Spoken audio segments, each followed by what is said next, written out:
Hello everyone, प्यारे बच्चों, I welcome you all to a learning platform molding minds.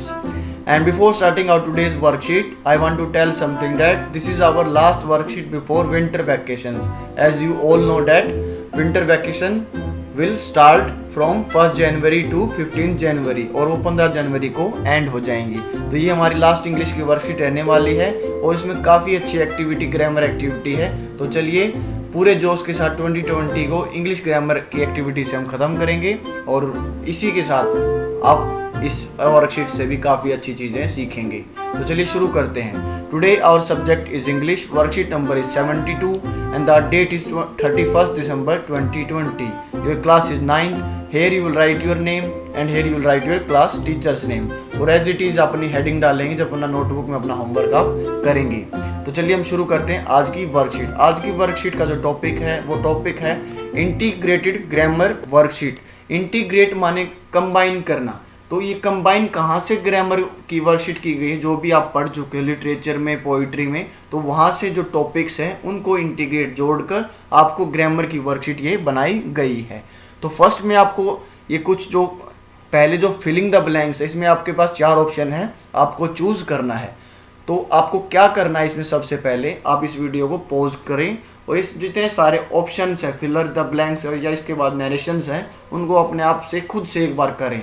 और फिर नोटबुक में करने से पहले इस वीडियो को स्टार्ट से और एंड तक देखें और फिर जो आंसर्स हैं उनको भी मैच करें और आंसर के साथ साथ जो एक्सप्लेनेशन है जो बहुत आपके लिए ज़रूरी है कि इस क्वेश्चन में ये ऑप्शन क्यों आया, उसको ज़रूर सुनें और उसके बाद अपना होमवर्क करें. तो इसके बाद आप देखेंगे अपने में खुद भी कितने आप चेंजेस आप खुद में देख सकते हैं. तो इसी के साथ हम शुरू करते हैं. तो जो हम इनमें ऑप्शंस का जो हमारे पास जो आता है उसमें हम करेंगे एलिमिनेशन का तरीका. एलिमिनेशन माने हटाना. जो गलत ऑप्शन है उसको हम हटा देंगे. तो फर्स्ट पढ़ते हैं. आई हैव कंप्लीटेड द कोर्स. मैं कोर्स को कंप्लीट कर चुका हूँ. I dash begin in the revision now. Revision माने दोहराना. तो देखिए यहाँ पर फर्स्ट ऑप्शन है कैन, सेकंड में, थर्ड मस्ट और फोर्थ कुड. तो आपको पता होगा कैन को हम प्रेजेंट में और कुड को हम पास्ट में इस्तेमाल करते हैं. तो यहाँ पर कुड को हम एलिमिनेट कर दें क्योंकि ये I have completed means present tense की बात हो रही है. तो कुड एलिमिनेट हो जाएगा और कुड यहाँ से डिलीट हो जाएगा. तो हमने एलिमिनेट कुड को कर दिया. ठीक है. कैन में और मस्ट रह गया. अब हम देखिए कैन और में और मस्ट ये जब भी यूज होते हैं तो में दिखाता है लेस कंपल्शन या में दिखाता है आपकी एबिलिटी या आपको एक एडवाइस देता है में कि आप कर सकते हो लेकिन आपके ऊपर दबाव नहीं है. कैन भी एबिलिटी दिखाता है लेकिन वो में से ज़्यादा आपके पास एबिलिटी दिखाता है और पॉसिबिलिटी भी दिखाता है. कैन और में दोनों पॉसिबिलिटी भी दिखाते हैं लेकिन कैन पॉसिबिलिटी ज़्यादा दिखाता है. लेकिन अगर जब हम मस्ट की बात करेंगे ना तो मस्ट दिखाता है हमारे ऊपर कंपल्शन. कंपल्शन माने कि ये एक्टिविटी, ये कार्य आपको करना ही पड़ेगा. तो यहाँ पर कैन और में एलिमिनेट हो जाएंगे क्योंकि आप कंप्लीट सिलेबस को कोर्स को आप कंप्लीट कर चुके हो. तो इसीलिए आपको रिवीजन अब करना चाहिए. रिवीजन आपको शुरू कर देना चाहिए. तो यहाँ पर आ जाएगा I must begin the revision now. Second देखते हैं. She dash worried about Jones health. मैंने आंसर ही बोल दिया वैसे. She dash worried about Jones health. तो ये आपको पता होगा लास्ट लीफ से ये लिया गया. तो हो गया ना इंटीग्रेटेड, जोड़ दिया ना आपकी लेसन से इसको आपके सेकंड जो इसमें क्वेश्चन है इसके साथ इंटीग्रेट कर इसको एक ग्रामर की वर्कशीट ही बना डाली. तो देखिए she dash worried about Jones health. तो यहाँ पर पहले मैं ऑप्शन पढ़ने से पहले आपको बताना चाहूँगा वरीड. वरीड माने चिंता करना, लेकिन यहाँ पर जो वरीड है वो किसी वर्ब के इस हिसाब से इस्तेमाल नहीं हो रहा है. वरीड यहाँ पर एडजेक्टिव है. क्या है? एडजेक्टिव. विशेषता दिखा रहा है किस चीज़ की, कि जो शू है वो चिंता कर रही है. ठीक है. लेकिन अब देखते हैं हैज़. देखिए हैज़ नहीं आएगा क्योंकि हैज़ प्रेजेंट टेंस में है, लेकिन हमने पढ़ा था कि स्टोरी हमेशा मोस्टली प्रोबेबली पास्ट टेंस में लिखी जाती है और लास्ट लीफ आपने ढंग से पढ़ा होगा तो वो भी आपकी जो स्टोरी है वो पास्ट टेंस में लिखी गई. तो हैज़ को एलिमिनेट कर देते हैं. इज भी प्रेजेंट में, तो इसको भी एलिमिनेट कर देते हैं। तो यहाँ पर वॉज और हैड बच गया, तो यहाँ पर वॉज और हैड बच गया। तो हैड कब आता है? हैड अपने पास लेता है वर्ब की थर्ड फॉर्म। लेकिन ये जो क्वेश्चन है ना, इसमें ये नहीं दिखाया गया कि शू had worried about Jones's health, कि शू जोन्सी की जो हेल्थ है उसके बारे में चिंता करती थी। नहीं, वो चिंता कर रही थी। एक स्टेट दिखाया, क्या दिखाया? एक स्टेट, एक स्थिति दिखाई गई है। इसलिए जो करेक्ट ऑप्शन होगा यहाँ पर रहेगा वोज, और हम हेड को भी एलिमिनेट कर देते हैं, तो यहाँ पर आएगा was. She was worried about Jones's health. Question number third है can dash help me with this question. तो यहाँ पर आपसे क्या मांग रहे हैं? यहाँ पर आपसे रिक्वेस्ट की जा रही है कैन के द्वारा। तो कैन मैनी नहीं, बहुत सारों से आप नहीं ये बोलोगे कि आप मान लीजिए 10 बच्चे बैठे, आप बोलोगे कि बहुत सारे बच्चे मेरी हेल्प इस क्वेश्चन में कर सकते हैं क्या, तो मैनी को एलिमिनेट कर देते हैं। कैन एवरीबडी, आप सभी को भी नहीं बुलाओगे कि सभी आ जाओ भाई मेरी इस क्वेश्चन में हेल्प करो, तो एवरीबडी भी एलिमिनेट हो गया। थर्ड है कैन नोबडी, आप ये तो बोलोगे can nobody help me with this question, ये तो नेगेटिव हो जाएगा कि कोई मेरी हेल्प नहीं कर सकता क्या इस क्वेश्चन में, लेकिन ये भी नेगेटिव हो जाएगा। तो हमारे पास ऑप्शन एक ही बच गया, समबडी। तो आप पूछोगे can somebody help me with this question, क्या कोई इसमें मेरी हेल्प कर सकता है क्या। फोर्थ पढ़ेंगे Binu's friend dash writing his roll number incorrectly on the worksheet before Binu noticed and pointed out to him. कि जो बीनू का फ्रेंड है वो क्या कर रहा था, वो एक राइटिंग वर्क कर रहा था जिसमें उसने रोल नंबर इनकरेक्ट, सही नहीं लिखा था अपनी वर्कशीट से। बिफोर, जब बीनू ने, उससे पहले वो लिख रहा था, लेकिन जब बीनू ने उसको नोटिस किया, उस पर ध्यान दिया, उसको पॉइंटेड इट आउट का मतलब किसी की गलती को बताना, जब उसने उसकी गलती को बताया। तो यहाँ पर आप देख रहे हैं पहली चीज़ ये देखिए, नोटिस और पॉइंटेड है, तो यहाँ पर ये पास्ट टेंस की बात हो रही है, ठीक है। तो पास्ट टेंस की बात हो रही तो हम इज को और हैज बीन को तो ऐसे ही काट देंगे, हो गया ना एलिमिनेट। अब हमारे पास बच गया वॉज और हैड बीन। तो बीनूज फ्रेंड क्या है?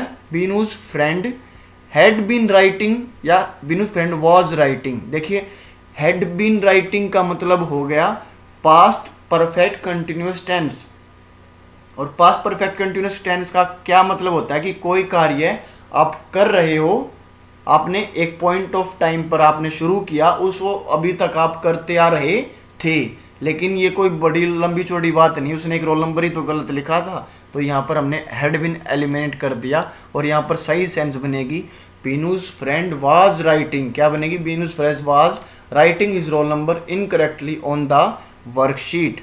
कि बीनू का जो फ्रेंड है वो अपनी वर्कशीट पर गलत रोल नंबर लिख रहा था, बिफोर, पहले, किससे पहले? जब बीनू ने, उसके बाद जब बीनू नोटिस किया और pointed it out to him, उसकी गलती उसको बताई। क्वेश्चन नंबर फोर्थ है I refer to dash a variety of resources while writing dash article.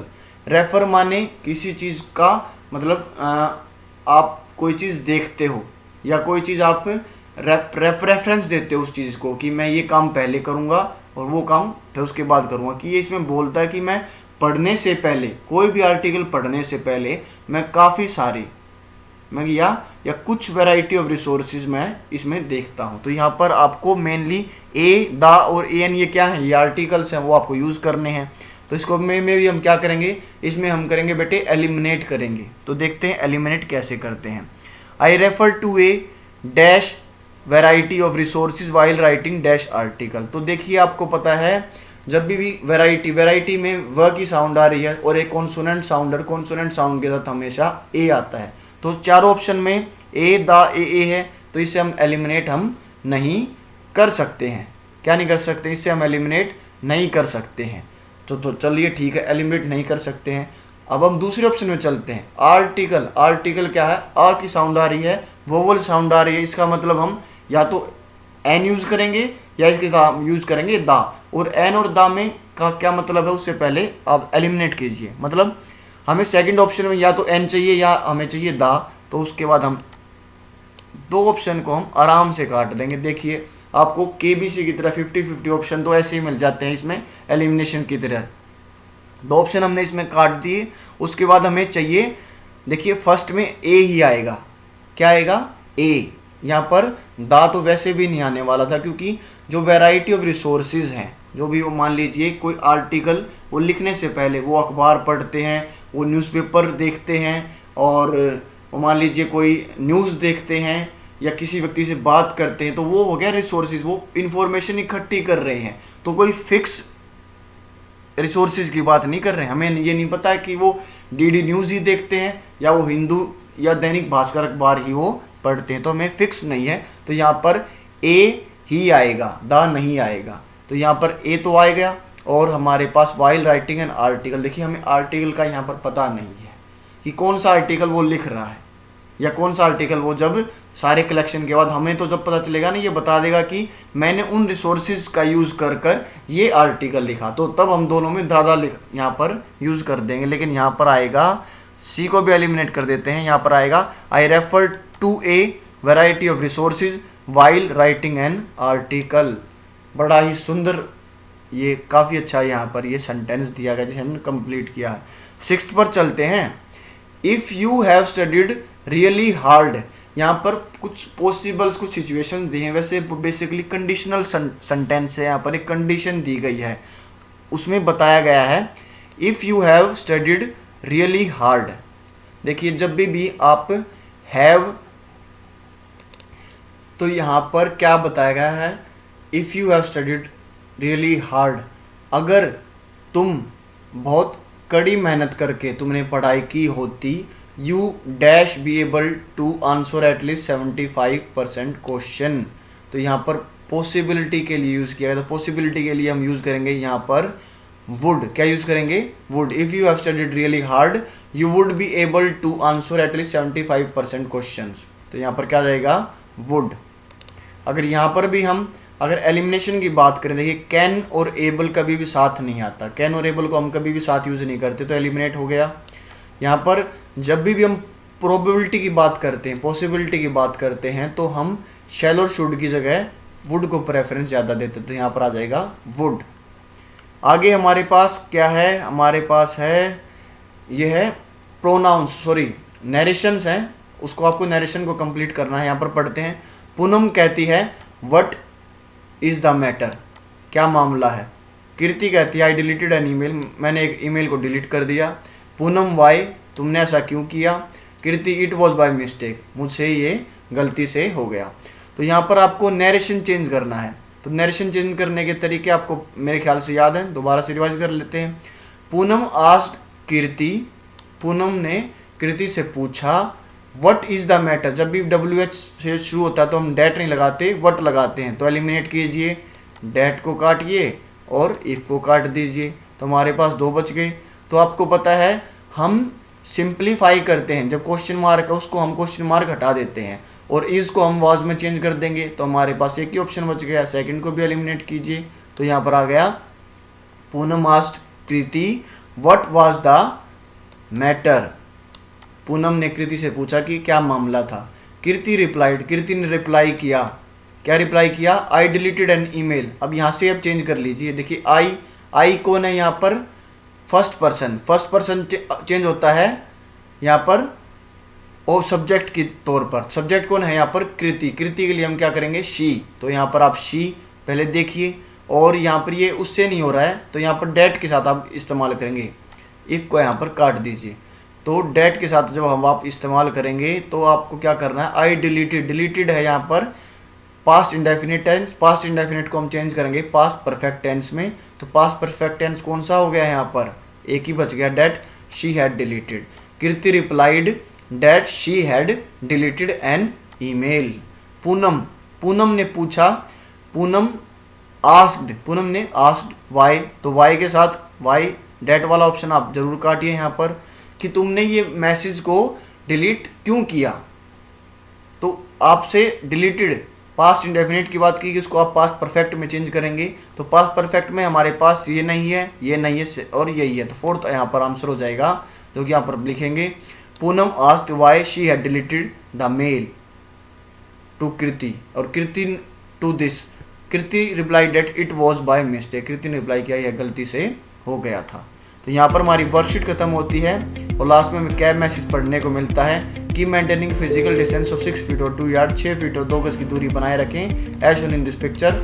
And if you find this video helpful for you and if you find the elimination, जो हमने elimination जो process अपनाया है, अगर वो आपको अच्छा लगता है तो इस वीडियो को लाइक कीजिए, सब्सक्राइब कीजिए हमारे चैनल को, और इस वीडियो को ज़्यादा से ज़्यादा अपने दोस्तों के साथ शेयर कीजिए जो हमारी एलिमिनेशन प्रक्रिया है जिससे हम ग्रामर के 4 ऑप्शनों में से एक ऑप्शन को करेक्ट करते हैं उसको वो सीख पाएँ, और हमारे चैनल को ज़्यादा से ज़्यादा लोगों को आप शेयर करें।